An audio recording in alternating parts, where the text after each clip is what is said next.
Hello everybody and welcome to Friday Night Football on the Lazy Craig Show. Today I'm going to talk to you about Manchester United and transfer rumours, as well as current updates with the squad, Liverpool and Wolverhampton Wanderers. The Lazy Craig Show presents Friday Night Football. Okay, so first up I'm going to talk about Manchester United. As you know, or you may not know, I do support Manchester United, so when it comes to Friday Night Football, I will probably most likely talk about Manchester United, although I will talk about our rivals as well. Now, Manchester United so far have played 3 friendlies in their America tour. They played against Club America, San Jose Earthquakes, and AC Milan. Now, AC Milan was in the International Champions Cup, which is a cup with a trophy that will mean absolutely nothing. Sorry, Liverpool fans, winning it last year or whatever cup you won last year didn't count. With Club America, we drew 1-1. It was a very, very boring game. The only highlights in that game were Taith Chong and Anders Pereira, who both played very, very well. In the next game against San Jose Earthquakes, we drew 0-0. Again, boring game. The only highlights were Alexis Sanchez, who played fantastically, and, in my opinion, Taith Chong, who played very, very well. A lot of people don't think he played that well, but to be honest, he's very young. He's 18, and he's still learning, so he's got plenty of time to develop, but for an 18-year-old, he played very, very well. The other highlight from that game was Anders Pereira, who once again excelled in midfield. Now, in both of those games, we played Lee Grant and Joel Pereira in goal. Each had a half each. They both played well enough, considering that they are backup goalkeepers, because obviously De Gea is currently on extended holiday due to the World Cup, and Sergio Romero is actually still injured, apparently. Although his wife did say he wasn't injured when it came to the World Cup, so don't know what's going on really, to be honest. Now, when it comes to a negative of both games, I do have to say that Anthony Martial was a huge negative. In both games, he looked like he didn't care to put in a lot of effort. And when it did look like he was putting in any effort, he didn't really put that much in. Essentially, he is playing like a player with nothing to prove. When, to be honest, considering he's still very young, he's only 22 years old, he has a lot to prove. Since Sanchez arrived, he's done nothing but sulk. He should be fighting for his place. He should be showing he is more deserving of a first-team place than Sanchez, but he's not doing that. He's just gotten miserable and not done anything. And these pre-season games are the perfect opportunities. Now, there is a chance that he was distracted, because if you've read the news, he has left the tour. And if you are to believe the tabloids and the newspapers, then he's left the tour in a huff and he's not returning, because he doesn't want to be there anymore and he doesn't want to be at the club anymore. When the truth is his girlfriend is giving birth and he wants to be there for the birth of his child and to be there for his child when they're born. And he will probably likely spend a few days there, because it's just pre-season. It doesn't matter. It's for fitness only. And yes, I would love it if we win every single game, but we don't have to win every single game. It is about fitness, but it is also about players showing that they deserve a place in the first team lineup come August 9th when the league begins. I think it's August 9th anyway. And so, but all the tabloids are reporting like otherwise. They're saying it's because he's in a huff. It's stupid. And the other news about Anthony Martial is that Jose is now open to selling him, according to the reports. The club are a bit reluctant to sell him, but recent news now has come out that maybe they are softening up to selling him, although not to a Premier League rival, as Chelsea would like him, and I think Tottenham Hotspur would as well. Although, if we were to sell to Tottenham, considering Daniel Levy, it'd be 170 million, please, Daniel Levy, because you decide to overprice your players all the time. So why won't we when it comes to you? You're a bit of a knob. Come on. Chelsea won him. We're not going to sell him to a rival. It's as simple as that. Even if Chelsea are a bit crap these days, and even if they're self-destructing before our very eyes, we're not going to sell to them. No way, no how. Okay, so I asked around for people to give me their opinions on the Martial saga. I specifically asked the question, what do you think of Jose, or the news that Jose has told Martial he can leave, or that he is willing to sell Martial? And I also asked the question, who would you replace him with? And thankfully, one of my friends and fellow podcaster on the United Hour podcast, Ed, gave me an answer. So I will do that. Play the answer now, and for all of you. I think it's disappointing but not surprising that Mourinho said he's ready to sell Martial. Mourinho said at the end of the season that any players who aren't happy can leave. And I suppose Martial's not happy with the amount of starts he had this season, particularly after Sanchez joined. And I think it was somewhat unjustified because Martial had a great start to the season. He scored a few goals, created a few chances, and had plenty of assists from what I can recall. He might have had a dip in form halfway through, but I think he came back and proved that he deserved at least some starts, and Mourinho just didn't give them to him, particularly after Sanchez joined. I can also understand why Martial wants to leave, because, you know, France won the World Cup. He could have been part of that squad had he had more starts in the domestic season, and I imagine that's rather hard for him to take. As far as replacing him goes, I think he's probably been replaced by Sanchez already, but if I were to be pushed to say who I'd like to replace him, I'd probably go with Willian, and I hope the rumours regarding Willian are true, because he's such a fantastic player both defensively and in attack. He works very hard. Excellent. Thank you very much for that, Ed. Obviously, like Ed said, France did win the World Cup, and Martial wasn't even part of that squad, which is a very good point to make, because as a player, you want to win the everything in the world, and the World Cup is the pinnacle of what you can win. It's the highest trophy in football, both domestically and internationally, and to not be a part of the squad, to get a winner's medal for that's got to hurt. So, yeah, I do think that has a lot to part in it. I think Ed is right there. Because if it were me, and I had been in the French squad prior, and then suddenly I wasn't, and I played less for my club, I would definitely think about leaving as well. So he makes a very good point there. And as you heard, he also talks about Willian, who I do also agree with, that I think he should be the one to join. Because Mourinho's worked with him before, he knows how to play him. And they know each other, and so he knows his strengths, his weaknesses. He knows how to use him. So maybe we will see Willian, and like I said as well, Chelsea seem to be softening on letting him leave as well. So thank you very much for that, Ed, and let's get back to the show. Now on to Paul Pogba. Paul Pogba, as you know, won the World Cup, and he has been given extended leave because he's been given 3 weeks holiday. He'll probably be back around about the start of the season, maybe just after. So he'll likely miss the Leicester game. But if you were to believe the reports again, the tabloids, then he wants to leave as well. But they can't even make their story believable, because every time the tabloids are reporting the story, they say he wants to leave to go back to Juventus because he wants to play with Ronaldo. If you followed the Pogba transfer at all years ago, you would know that Paul Pogba rejected Real Madrid to come to Manchester United. Who was at Real Madrid at the time? That's right, Cristiano Ronaldo. So why would he now suddenly want to play with Ronaldo, an older Ronaldo, back in Juventus?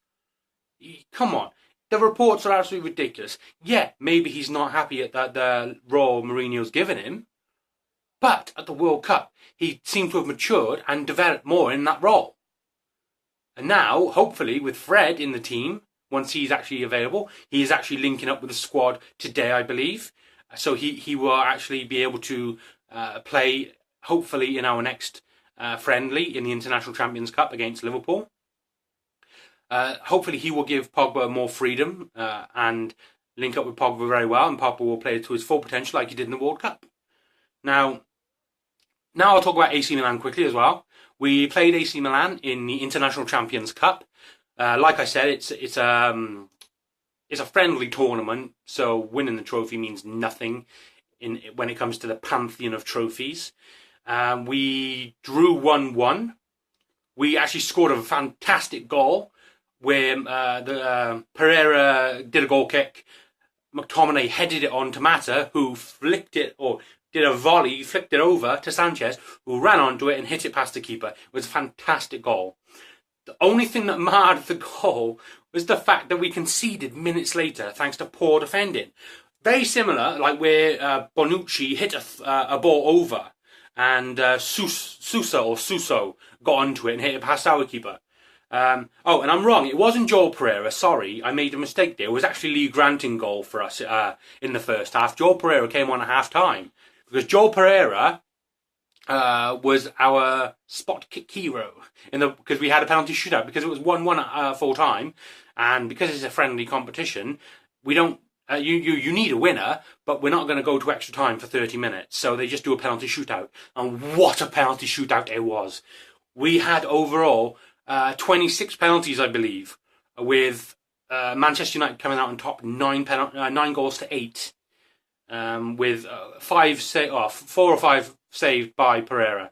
Although the end of the penalty shootout wasn't because of a fantastic save by Pereira, it was in fact a terrible penalty by Cassis or Masses or whatever his name is. He tried a Panenka. I don't really know the name. But he basically chipped it over the bar. It was a terrible penalty and a horrible way to end the penalty shootout. The only explanation is that he had a reservation at a nearby restaurant and he just wanted to leave. Okay, so here I was actually going to add a Michael Owen segment I recorded. My attempt at being funny. The problem is that the football episode, as you can see from the time below, is running a lot longer than I thought. I only planned on making it about 15 minutes, but I ended up talking for so much time that not only did I forget to say a few things in the original video, but I don't have time for the Michael Owen stuff. I'll upload the Michael Owen segment separately tomorrow, so that you can tell me whether you like it or not and whether you want to see it again in the future. The thing I did forget to talk about actually was transfers and other squad news. I completely forgot. So I'm adding this video in to the main video. I'm recording it after I've already done everything with the other one. But I'm going to add it in, obviously, because you'll be seeing it in the video. Now, Valencia obviously went off in the game against San Jose Earthquakes, and it's looking like now he won't be ready for the beginning of the season. And Dalot is still injured, so he's not ready for the beginning of the season. So, and obviously Ashley Young is left back. Although we might keep Luke Shaw on the left and put Ashley Young on the right instead. Although we've got Tuanzebe, Fosu Mensah, we can all put on the right. Bai has played on the right as well. So hopefully the injury isn't too bad. Although if it keeps him out for a while, hopefully Dalot can step up and show why we bought him as a right back. And the other news I want to talk about actually was transfer news. Now, Darmian wants to leave as well as Martial.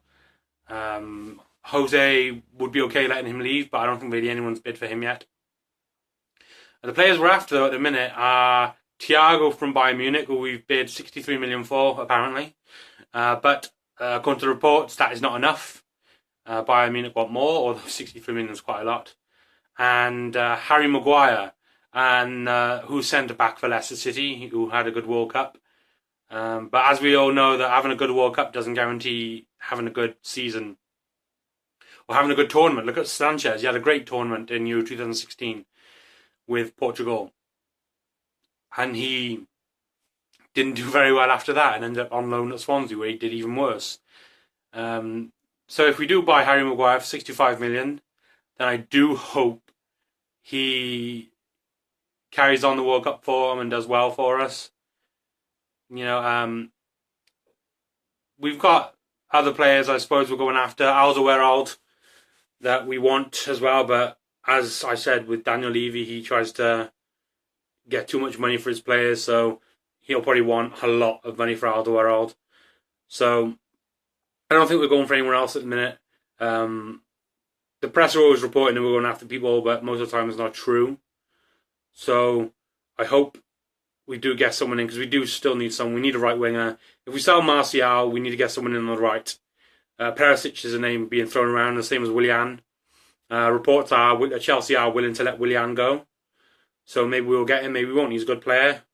So we'll see. Let me know about your hopes for transfers as well in the comments below, and enjoy the rest of the video after this. Thank you.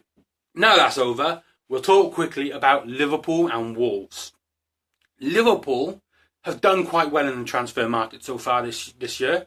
They bought Shaqiri for 13 million, Fabinho for like 34, 43 million, Alisson for 63 million, and Keita for 57 million. Although the Keita deal was agreed last year, it's this year that they actually got him. They've done quite well so far, especially for Shaqiri. 13 million for Shaqiri is a fantastic piece of business. He's Premier League proven. He's 26, 27. He's very young. He's quite a good player. I'm surprised, for that price, I'm surprised more clubs didn't go in for him. We paid 7 million for Bebe, for Christ's sake. We probably should have forked out 13 for Shaqiri. And you know, Bebe, not even Premier League proven, come from some farm league, I don't know, some rubbish league in Brazil or Portugal, I don't know. It was rubbish. But, you know, Liverpool might actually be a threat this year. I say might be a threat because at the end of the day, they haven't won anything in 12 years. And Jurgen Klopp, not Jurgen, he has actually lost 6 finals in a row, and they're facts. So if you're a Liverpool fan watching this, and you're thinking, oh my God, I'm gonna type out to him, no. Those are facts. You can't dispute facts. You haven't won anything in 12 years, and Jurgen Klopp's lost 6 finals in a row. Yeah, you might say, yeah, but you won stuff at Dortmund. But he's still lost 6 finals in a row. And the 6 finals lost in a row are up to now. He's done nothing at Liverpool. In fact, this season, or last season, he finished, 1 point lower, with 1 point less, and lower in the league than the season before. So it's not exactly progress going on at Liverpool. Although he'd be buying the players, yeah, you reach the Champions League final. That's fantastic. But you have to win it. You can't just get to the final and act like that's huge. You still won nothing. You still haven't won anything in 12 years. You know, that's a fact. And look, if you are a Liverpool fan and you've made it this far and you are watching, happily tell me in the comments why you think that I'm wrong. But don't be derogatory. Don't be insulting. Don't do the stuff that a lot of Liverpool fans do on Twitter and Facebook and on Rourke. Just do it intelligently. Say, you know what, Craig, I think you're wrong. We've strengthened our squad. We've got good players. I think we'll win. And here's why. Don't go, you're wrong, you're wrong, you're wrong. Liverpool are going to win. Blah, blah, blah. Don't do that. Because I will delete the comments because they're not constructive. They're just annoying. So if you want to actually do it normally, okay? Because nobody likes when people are like that. Even I'm not like that. Anytime I talk about Liverpool, I will do it in a normal way. Okay? I stated facts as to what's going on. That's it. I stated that you might be a threat this year. That's it. You know? Maybe you will be. Maybe you might not be. That's the thing. Personally, I hope you won't be. Because I can't stand the thought of Liverpool succeeding. Like, especially Klopp. I can't stand Klopp. Not just because he's Liverpool manager, but because everyone acts like he's this likeable, passionate man. No, he's a psychopath who screams in the faces of officials and doesn't get punished for it. The man is a psychopath. But he acts like he's a nice guy. He's not a nice guy. No way. At least Mourinho isn't fake about anything. Mourinho is just upfront. Yeah, he hates the press. He lets them know about it. He talks like that. He looks miserable. But guess what? Mourinho does smile when he doesn't have to do press conferences. Because press conferences are crap. A lot of managers like to pander to the press. Mourinho doesn't. He doesn't like the press. He probably holds the same thought about the press as Ferguson did. Ferguson hated the press because the press do nothing but lie and twist things. Just look at Raheem Sterling, for instance. He plays for Man City. By all rights, I should hate him, and I should hate the club. Yeah, I mean, I do hate the club. Let's get real. But I don't, But Raheem Sterling, I don't hate. I don't have a problem with it. I don't like him because he plays for City. But if he played for Man U, I'd be okay with it. But the press vilify him, absolutely vilify him. It doesn't matter what he does, the press jump on it as though he's just murdered 17 children with his bare hands. But he hasn't. He's done nothing wrong. What, because he left Liverpool and he wanted to go to another club for more money? Oh my God, shock horror. That's what players do. Everybody does it. Ronaldo did it to United. Roy Keane was going to do it to United. Lots of players do it. Rooney's done it 1,000,000 times. Every bloody year Rooney was like, oh, I'm leaving, I want more money, blah, blah, blah. But look, Sterling's done nothing to deserve the hate he gets. He got a tattoo. Who cares? It's of a gun. Who cares? He's not running around with a gun killing people. It's a tattoo. I've got tattoos. I've got a Smurf tattoo. Does it mean I love Smurfs and I go around killing Smurfs, or I have a Smurf army, or I'm Gargamel in disguise and I have a cat somewhere? No, it's just a tattoo. That's all it is. And then go eating at Greggs. What? Greggs is a British institution. If you don't eat at Greggs at least once a week, you're not even British, are you? Come on, let's get real. Everybody eats at Greggs. A pasty, a half and half flapjack. The flapjacks where half of it is just flapjack, half's covered in chocolate. Delicious.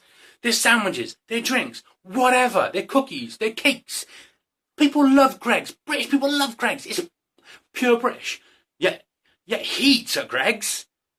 And they act as though he went in and murdered the whole staff and shit everywhere. It doesn't matter what he does. It's ridiculous. This is why the tabloids, the news, the media are pathetic. They don't ever report the truth like they should. There's a video online of Sir Alex Ferguson ripping into the press at a press conference saying your job is to tell the truth. That's all you're here for. If you're not telling the truth, you're not doing your job. And that's what a press are. They should tell the truth. They shouldn't twist stories into something they're not, but they do.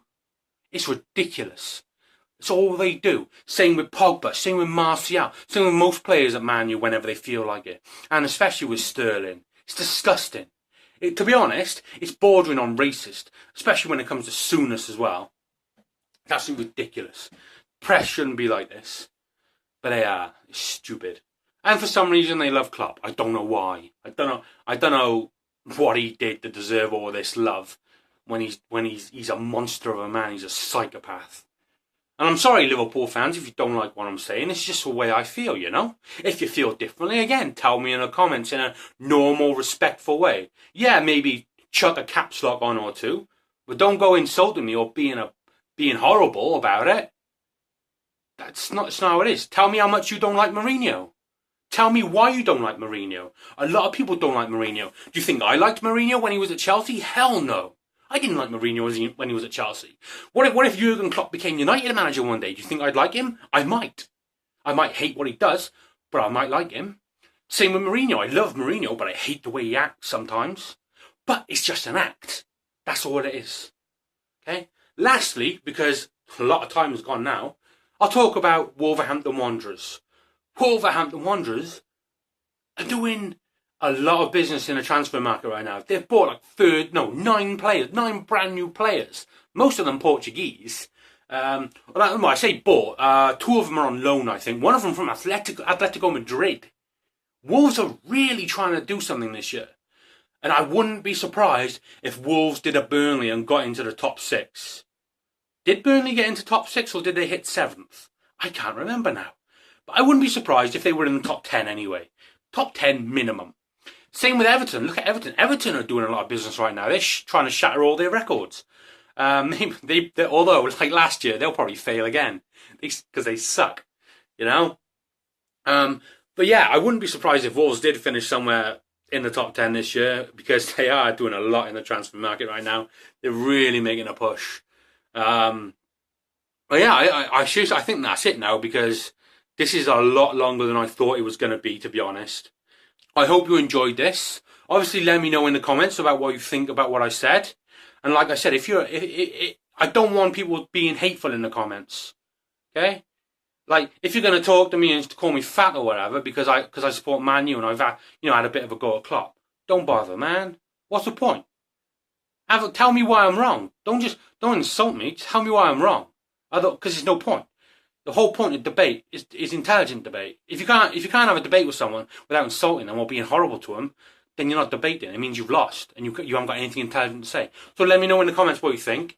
Watch my previous 2 videos, although they might be the previous football ones, to be honest, because this is a football show. Obviously, this is the first episode of Friday Night Football, which is recorded on a Thursday and in the day. So why I called it Friday Night Football, I don't know.